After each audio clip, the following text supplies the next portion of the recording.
74-70. Sexta, Paula Piedra Martínez, Oviedo Atletismo, 7:35-94. Séptima, Sandra Martínez Vega, Esto Atletismo, 7:44-76. Octava, Noelia Carpio Merino, Gijón Atletismo, 8:09-21. Novena, Ana Rojo Fernández, Atletismo Corbera, 8:14-86.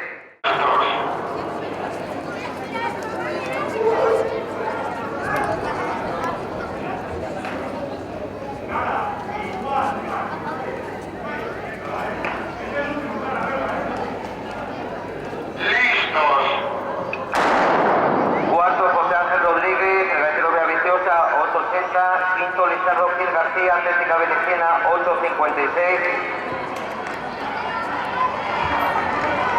Séptimo, Pedro Caicoya, Bioatletismo, 8:19. Octavo, Javier López, Atlética Belecena, 7:99. Noveno, Miguel Gutiérrez, Electrónica Rato Vilés, 7:68. Décimo, Víctor Sanz, Atlético Lugones, 7:54.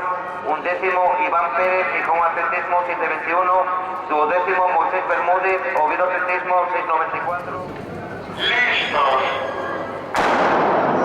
3000 masculino, primero Francisco López de Dios, Cerezati, 9:09:92. Segundo, Eduardo Suárez García, Sociedad Gimnástica de Pontevedra, 9:11:87. Tercero, Jesús Fernández Pérez, Valle de Nalón, 9:26:61. Cuarto, Miguel Moro Cabrera, Canguro, 9:28:32.